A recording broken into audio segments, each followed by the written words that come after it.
3 detik pertama yang menentukan dia mau ngobrol atau tidak. Gua pernah belajar satu hal yang mahal banget dari pengalaman di lapangan. Seringkali cewek bukan menolak obrolan lu, dia menolak cara lu datang. Gua pernah nongkrong di salah satu coffee shop di Jakarta Selatan. Ada seorang cewek duduk sendirian, earphone masih terpasang, laptop terbuka. Gua lihat situasinya dulu. Dia nggak sedang buru-buru, nggak sedang meeting, nggak sedang ngobrol sama orang. Akhirnya, gua jalan mendekat. Dan 3 detik pertama itu, gua nggak langsung nembak. Hai, boleh kenalan? Gua berhenti dengan jarak yang wajar, senyum, eye contact sebentar, lalu gua buka dari situasi yang sedang terjadi. Gua mau nanya, tempat ini memang selalu seramai ini atau gua yang salah pilih jam?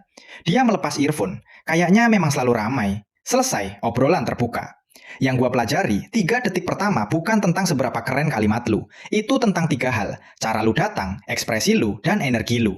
Kalau lu datang dengan muka tegang, badan kaku, mata lari kemana-mana, suara gemetar, sebelum lu ngomong pun dia sudah bisa merasa, cowok ini gugup banget. Sebaliknya, lu nggak perlu so alfa, nggak perlu pasang muka dingin, nggak perlu berjalan seperti baru turun dari poster parfum. Cukup tenang, senyum, contact secukupnya, jaga jarak, lalu bicara seperti manusia normal.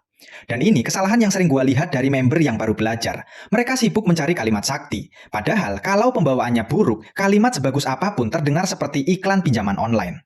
Gue juga pernah melihat member komunitas yang awalnya bahkan takut mendekati cewek di tempat umum.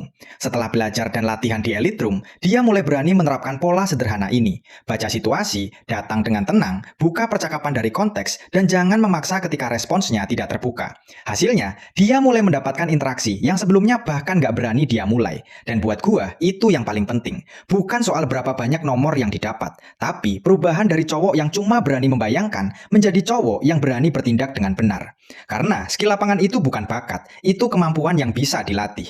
Kalau lu mau belajar bagian yang lebih dalam, cara membaca situasi, menentukan timing, membuka percakapan, menggunakan eye contact, masuk ke flirting, sampai mengarahkan interaksi tanpa terlihat memaksa, materi seperti ini kita bahas lebih spesifik di Elite Room The King. Elite Room adalah grup WhatsApp khusus tempat member belajar selama 30 hari. Ada materi psikologi romansa, komunikasi, mindset, strategi lapangan, tanya jawab bersama mentor, dan webinar eksklusif setiap bulan. Dan yang gue suka, member bukan cuma baca materi. Mereka belajar, latihan, lalu membawa hasilnya kembali untuk dibahas. Sudah ada ribuan alumni yang pernah melewati proses belajar di komunitas ini. Dan banyak member yang awalnya bahkan takut memulai percakapan, sekarang sudah jauh lebih berani menerapkan apa yang dipelajari. Kalau lu mau belajar lebih dalam daripada sekedar menonton Reels, klik link di bio dan masuk grup WhatsApp Elite Room. Karena kadang yang memisahkan lu dari percakapan yang bagus bukan kurangnya kata-kata, cuma 3 detik keberanian untuk berjalan mendekat dengan cara yang benar.